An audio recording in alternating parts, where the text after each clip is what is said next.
అనన్య నిశ్శబ్దంగా ఉండే అమ్మాయి. తన భావాలను ఎవరికీ చెప్పేది కాదు.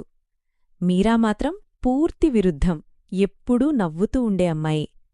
ఒకరోజు వాళ్లు తెలియకుండానే ఒకే బెంచ్పై కూర్చున్నారు. అప్పుడు వాళ్లు ఇంతింత దగ్గరవుతారని వాళ్లకే తెలియదు.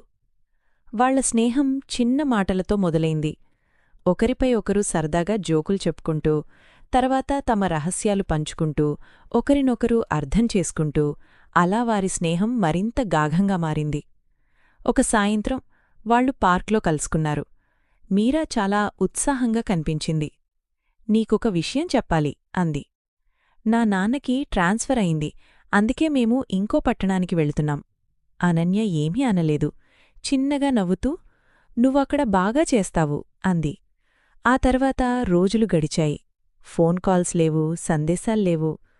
ఇలా ఉండడమే సరైనదేమో అని అనన్య తనని తాను నమ్మించుకుంది.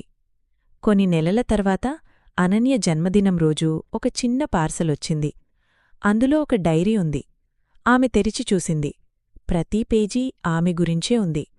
వాళ్లు కలిసి గడిపిన క్షణాలు, అనన్య చెప్పిన మాటలు, ఆమె చెప్పని భావాలు కూడా.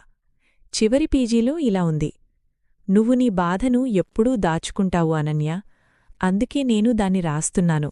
ఒకరోజు నువ్వు ఒంటరిగా అనిపిస్తే నిన్ను అర్థం చేసుకోడానికి ఒకరు ఉన్నారు అని గుర్తుచేసుకోడానికి.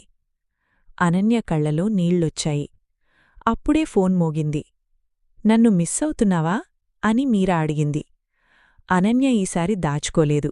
చిన్నగా నవ్వుతూ, అవును, చాలా అంది. అప్పటినుంచి ప్రతిరోజూ ఫోన్లో మాట్లాడుకునేవారు. ఎందుకంటే నిజమైన బంధాన్ని దూరం ఏమాత్రం ప్రభావితం చేయలేదు.